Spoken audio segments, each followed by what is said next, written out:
Hello and welcome to Portsmouth This Week. I'm your host, Conley Zani. We have a very special program today because I am joined by Jim Knott. Jim, good welcome. to see you again, Conley. I am recruiting Jim to co-host with me, and hopefully one day I'll just maybe turn this whole thing over to him. Time will tell. Right. Anyway, I'm so glad you're here, and thank you for being interested in doing this. I interviewed Jim just a year ago. And when I did, I was like, oh my gosh, this guy knows everybody. He's interested in everything going on in Portsmouth. And so that's when I planted the seed. So thank you for being here. Thank you for the invitation. So we are your co-hosts today, and this show is under the auspices of Rich Rayner, our Portsmouth Town Administrator. And together, Rich, myself, and now Jim, are on a mission to build community. We do that by bringing you accurate and timely information about the issues that impact you. We introduce you to the faces, the leaders, the personalities in this amazing place in which we live. And today we have our Superintendent of Schools, Dr. Thomas Kenworthy. Hello, Tom. How are you? Thank you, Conley. Thank you, Jim. Thank you for being here, and thank you for helping us kind of guinea pig this co-hosting situation. Right, should be interesting. Throw out that first question. How about it? So, Tom, where did you start? So I'm a native Rhode Islander. I've been in the Portsmouth district now for 10 years, 5 as superintendent, and I was assistant superintendent for 5 before then. But I'd worked in other districts. From a classroom teacher, I was a high school social studies teacher. Actually started teaching at LaSalle Academy, and then spent some time in the Cumberland and North Kingstown school districts. So everything from a high school teacher, and then became a assistant principal, and then both at the middle and high school level. And then in 2014, I came here to Portsmouth to take the assistant superintendent role, and 5 years later, the superintendent position was open, and I was able to move into that. But I did grow up in the Riverside section of East Providence, and currently live in East Greenwich, so very well versed with all areas of the state. Yes, well, clearly, right? Oh, yes. That's amazing. So what brought you to Portsmouth, though? Like what was the draw? So, I mean, the district just has always had a fantastic reputation. So working in other districts, I also coached when I was a teacher. So just, the district just always had a great reputation. And when I saw the assistant superintendent position open, I applied and was able to land the position. Yeah, and you guys met coaching, or no? Coaches. You have that connection, Jim coaches right? for us Yes, at the high school. For the high school. Okay, so that's that. Like when we walked in, you totally know one another. That's so fantastic.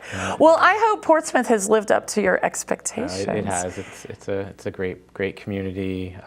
Again, I just fell in love with it from the minute I started working here, and feel very blessed to be the superintendent here. Yeah, well, wonderful. Well, let's talk about kind of what's on your mind right now. I know you've got some strategic priorities. I know you've got a big budget to discuss. So hit us with it, right? Yeah. So we're sitting here on taping on Friday.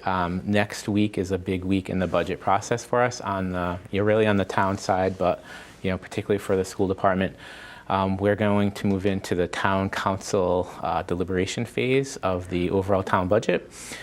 So, school department, as we would be in any community, is, the largest portion of that budget. So we're going to kick off all of the discussions around the budget on the school department side on Tuesday evening. So we'll present our budget request to the council. They already have it. Mr. Rayner has put together the entire town budget. So they've had that information, all of the backup materials. But next week is our chance to make the presentation, make our case for justifying the amount that we are asking for to be able to sustain the program that we have, and produce the outcomes for our students, and gives them a chance to ask questions, obviously, if they need to. So now, when you're doing the budgeting now, has the state already said this is what we're going to disperse to Portsmouth? Yeah. Or is that kind of after you do the budgeting, then the state says, here it is? Yeah. So we wish it was a little more cut and dry. What we have right now, we do get a portion of money in state aid that comes. There's some additional money for the town, but there's some specifically for the school department. So right now we have, the governor has requested an amount that he has said, this would be his recommendation for state aid. However, the General Assembly, both on the House and Senate side, have to approve the state aid allocation. So they typically don't do that until June. So it's all at the same time that our budget is being finalized on the town side. So we work off of right now the governor's recommended amount. Usually it doesn't change too much, but some years it has. And unfortunately for us in Portsmouth, we are not a big winner on the state aid for education side of things. There are other school systems that need it more. Is that really why you say that? Well, if by the funding formula and the metrics and the way that it's set up, yeah, that's essentially what happens. So there are different variables for it, but the two main ones rely on the ability to tax, so property value, so on property values or commercial real estate. We don't have a lot of commercial real estate here in Portsmouth, so that limits that ability on the town side. And then for residential real estate, they just look at property value amounts on the state side, and they say, well, here's what the properties are worth. We have a lot of waterfront property in Portsmouth, right? So that skews the numbers there. And then the other big factor in the state aid formula is enrollment. So Portsmouth, and where we sit on Aquidneck Island, we have just steadily been overall, when you look at things every year, about 20 to 30 students a year, right? Kind of a slow trickle for the past decade or so. So interesting. And that's just this entire area, Aquidneck Island up through Tiverton, Little Compton, where we're probably losing the entire state is losing school age population students. But is that because young families kind of can't afford to live here? Is that the hypothesis? Yeah, I assume. I mean, that's what most just people. Making these leaps right in this moment. I don't know if that's what you're thinking. Yeah. So most people, definitely make that assumption. It's hard for young families, right, to move in to this area. But I think just also, right, it's probably nationally, the school age population, right, has just been declining. What about Little Compton? Has that school age population dropped as well? Yeah, so they've they, also, of course, attend Portsmouth. Right. Yep. So we're very fortunate. Their students come to us for high school. It's been a great relationship that we've had.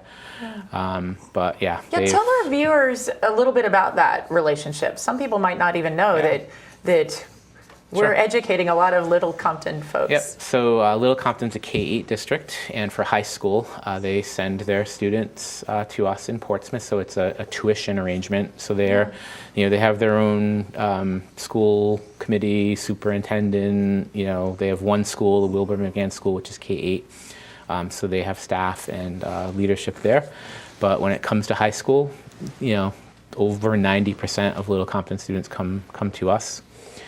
Here in Portsmouth, we have a tuition arrangement with them. So, while the regional conversation comes up all the time, and we're always happy to come to the table for any discussions in the area, but we have that kind of unique relationship already with Little Compton. Right. So that relates to the regional discussion. Right. By regional, you mean Middletown, Newport, Portsmouth having a love match there. People ask, throw those questions out all the time about the entire Aquidneck Island area. I know Newport and Middletown seem to be more actively engaged in that conversation. We have sat at the table with them, though, just so everyone is aware. We're more than happy to, have those conversations. But we do have some unique things that we feel like, happen here in Portsmouth that we want to be able to sustain. And make sure that we can protect. So the Little Compton situation works very well for us. The other situation that we have that a lot of people, in the general public probably aren't aware of, the number of students that we bring in. But in Rhode Island, about 10 years ago, this state had made the decision for everyone that you could open in your high school career and technical education programs, right? So Years ago when people thought about CTE programs, it was a lot of things like, construction, automotive, cosmetology. Those types of programs do tend to sit in the regional career and tech center. So for us, that would be the one in Newport at Rogers High School. Yeah. Because those programs just tend to, require a lot of space, equipment, overhead, that kind of thing. We have a lot of students down there? We send about a dozen probably Yeah. students in any given year. Yep. But the state really opened up the definition of career and tech programs. So at Portsmouth High School, we have programs like an engineering program, right? Yes. Video production, Yes. early childhood development, arts. Yes, right? we've had Ryan Bailey on this right, show, yeah, great, and yeah. that's just incredible, Yeah. what he's doing. It's very cool. Right.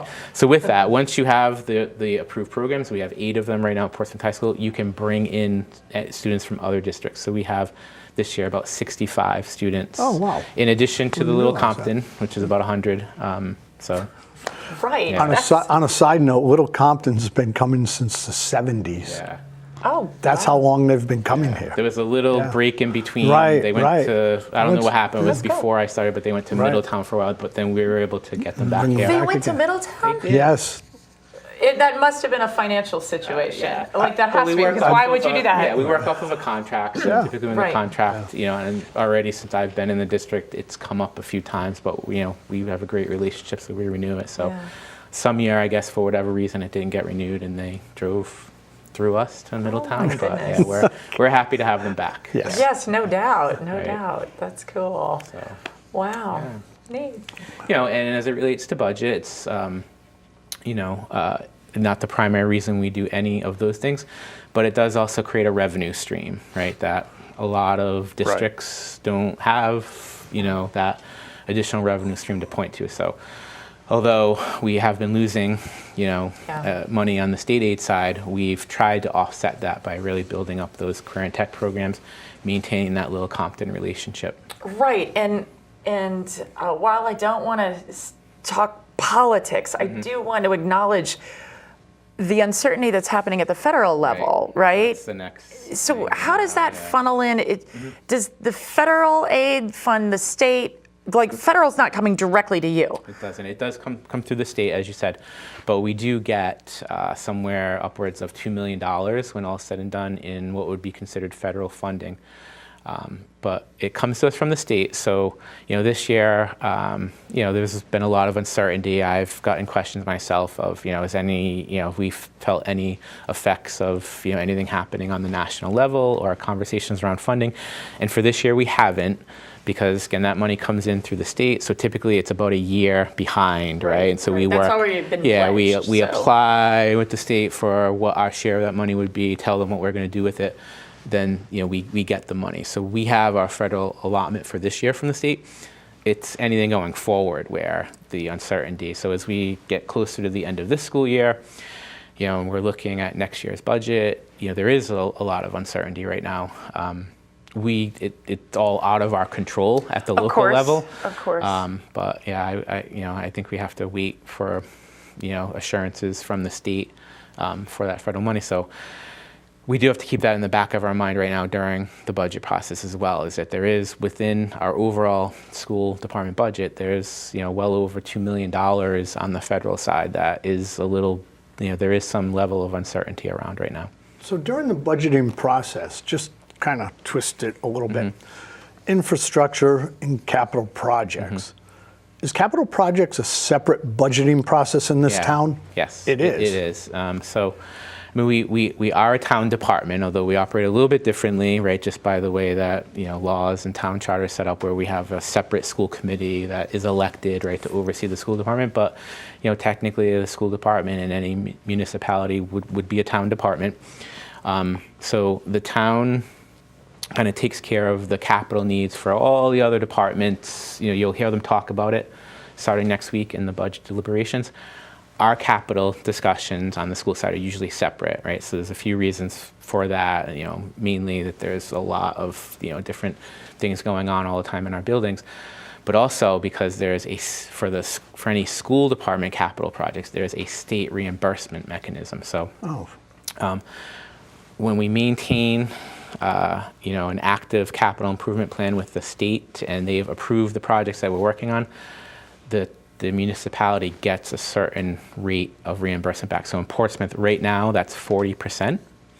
At a minimum, and there's some incentives that we try to work towards as well. So currently, our capital plan revolves around the what most people think of as the bond projects. Right. Yes, that were yes. passed in And we just passed 2021. that, Well, what? 2021 already. It was. Oh my gosh, it no. hasn't been 4 years, has Yeah, it? It has almost been. 5, yeah. I feel like I remember you out there on I know. that football track shaking hands and, It was just yesterday, like, right? really? Oh Yeah, my so we're coming up gosh. this summer. We'll complete the last of those projects. So we have 2 new sets of student bathrooms at Portsmouth Middle School going in. That'll complete that plan. So we're starting to set the stage now for, hey, what's the next plan going I to? must have thought it was more recent because my second and last child is at the high school right now. So I just know that whole strip, like the driveway and everything was redone, and it's magnificent. It's so 2 nice. sets of bathrooms in each school, and then Yeah, projects. so- both of our elementary schools have brand new individual classroom HVAC systems that include air conditioning. So Right. And they needed that. That was life changing for. Yes, so we're celebrating this last For, bond. It's yeah. been a big win. Well, it has. It really has, and we're A very big win. appreciative. And like you said, we get 40% We get back. So 40%, possibly more, if we can capitalize on incentives for those approved projects. The issue comes, and we're living, right, a real world example of that right now with what happened recently with the high school roof. When a major The roof. project, right, happens and Right. an emergency situation occurs, as it has, and we have to address it, and it's not in our approved capital plan. right. So So that's what you're living right now. we do not get that guaranteed 40% reimbursement. So what does that all look like for you then? Yeah, so we've worked with the town. It's they always work very collaboratively. The entire time I've been in Portsmouth, again, I don't think we've ever not had one way or another. They find a way. Sometimes it looks a little different than what we initially anticipated, but they meet our requests both on the operating budget side of things and capital.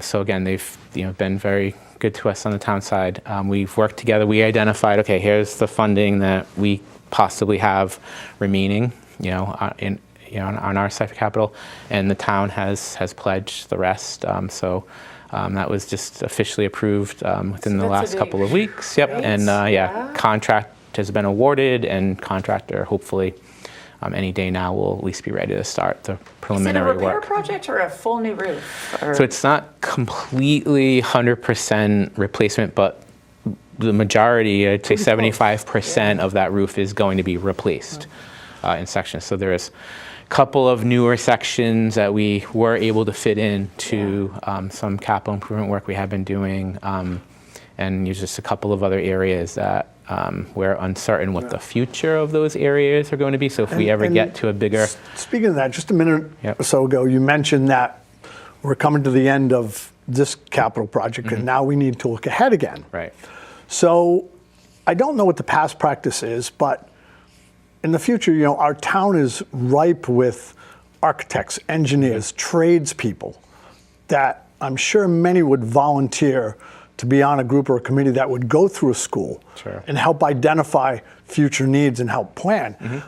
Is there any thought, has that been done to the best of your knowledge, and is there any plan in the future maybe to try to incorporate more of the community in that?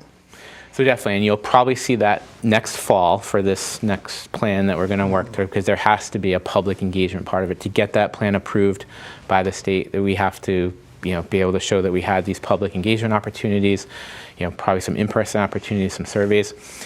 And then we certainly welcome that kind of feedback and support whenever we can get it. Right now we have, for instance, the building committee that's met since right at the little while before the time of the bond all the way through. So we meet monthly. Okay. And it includes representatives on the school town side. We have some community representatives good. who work Jim, maybe in are the you gonna engineering and other. volunteer I know, for that? sounds like he might be, right? My dad did the middle school and the addition on the high school, and who knows? Oh, He my may follow in his goodness. Right. footsteps. And I don't know if I told our viewers, you were the head of the zoning board, the chair of the zoning board for how many years? 25? Yeah, so Yeah. Yeah, that's a little up your alley. It is. So A lot of skills we can tap into. Right, there, right. I was always told, give back to the community. Well, we So appreciate it. here's something totally a different direction. You know, when I've spoken to people very recently about doing this, and they said, "Oh, Superintendent, God, his job, it must be just." So that brings up the question. Yes, as we all had our careers and work and everything, and there's always the bad parts, but there has to be a bright spot in your job. There has to be something that you say, "Boy, I really enjoy that." What is that? Yeah. So I do have to say, I mean, there are many bright spots to my job, and there's never been a day where I've, driving, over those bridges coming into Portsmouth, I've ever, regretted a day coming up. It is a fantastic place. But, the best part of my job is always when I get to spend time in schools. And so, that could happen, just this morning I was at a tree planting ceremony, at Melville School for Arbor Day. Yeah, and we planted in memory of a student who had unfortunately passed away after an illness in the fall, and so the family was there, and it was great. But so any opportunities like that. But I also have to make sure, that I can schedule purposeful opportunities. So particularly to spend time with students, one of the ways I like to do that is at least a couple of times a year. I try to do in each school a shadowing experience where I spend a portion of the day a student, go to class with them. So most of the best stories I can tell about my time do come from those experiences. What was your most recent? So most recent, I did a first grade at Melville, actually, beginning of this week. So that was great, and just so you talking went back with the to kids. first grade. So, yeah.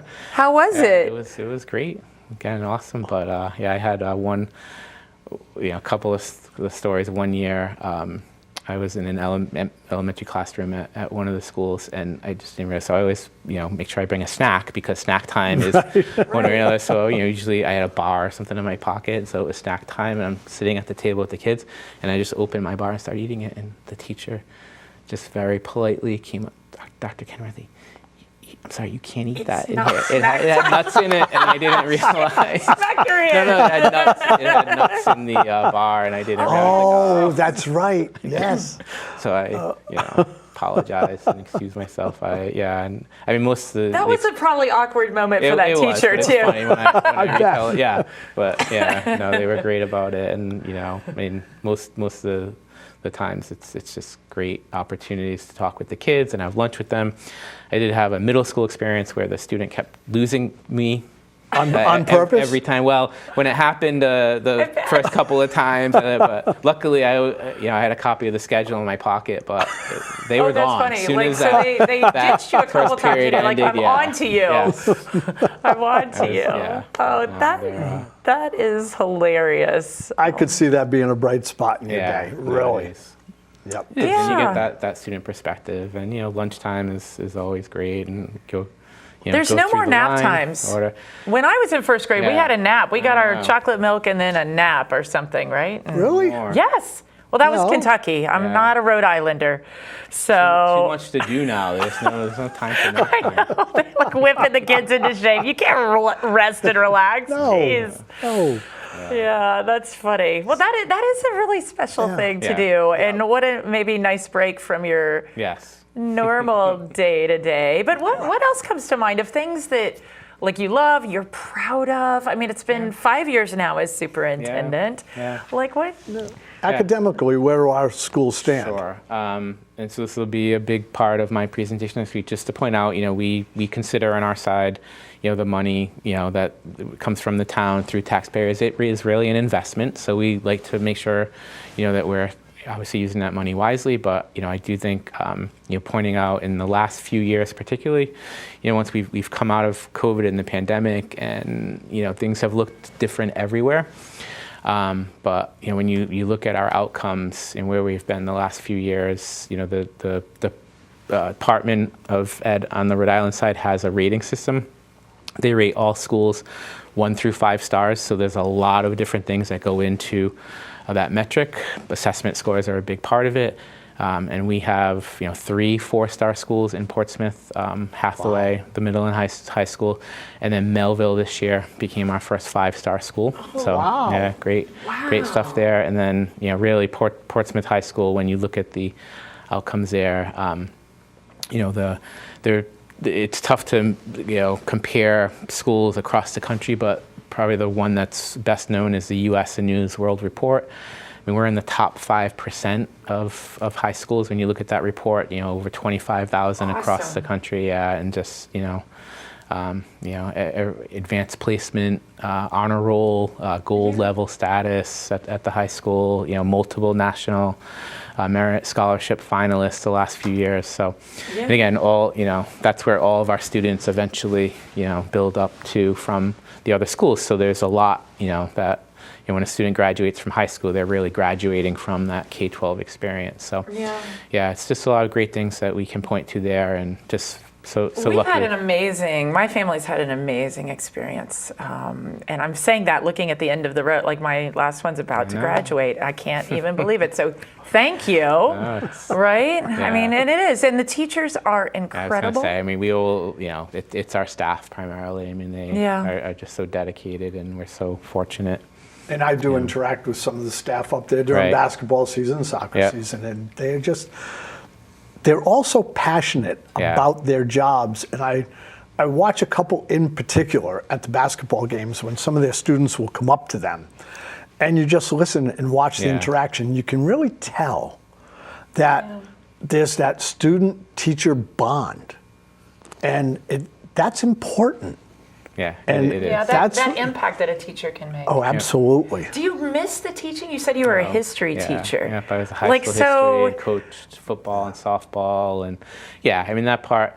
I mean, it's been over 20 years now since I've been out of the classroom, but you miss it at first. When you move into building level administration. What prompted you to go more into the administrative side? And we don't have too much. We've got. I'm looking at our time. We got a minute 45. But that's maybe a loaded question. I knew I wanted to do it at some point. It's what I got my graduate degree in, and I did end up moving into it a lot sooner than I was anticipating. Just an opportunity had come up, and it seemed like a great opportunity. And I'm glad that I did it. It created the pathway that's led me here. But you do miss that day-to-day interaction with the students, definitely. Well, we're so lucky to have you at the helm. So with a minute left, and I know this big presentation's coming up next week, is there anything you'd really want our viewers to know, or a call to action, like go watch this presentation or whatever? Yeah, definitely just as much support and investment we can get in the budget process. Again, I'm not, the town council always comes through for us, so I fully anticipate that will happen again. But as we move into that capital planning phase for our next 5-year plan, I think again everybody will understand how important that is after the experience with the high school roof. So any level of engagement that people can provide there, and then just supporting our schools. There's great things happening. There are great things happening, and thank you so much. Thanks for taking the time out of your day. We know you're busy. Thank you. We know you're busy. Right. Really. Beautiful. Well, all right. Please come back. Tom, thank you very much. Greatly appreciate it. Jim, thanks, Conrad. what a treat to do this I enjoyed this, absolutely. Thanks so very much. This has been Portsmouth This Week with our guest, Superintendent Thomas Kenworthy. We'll see you next time.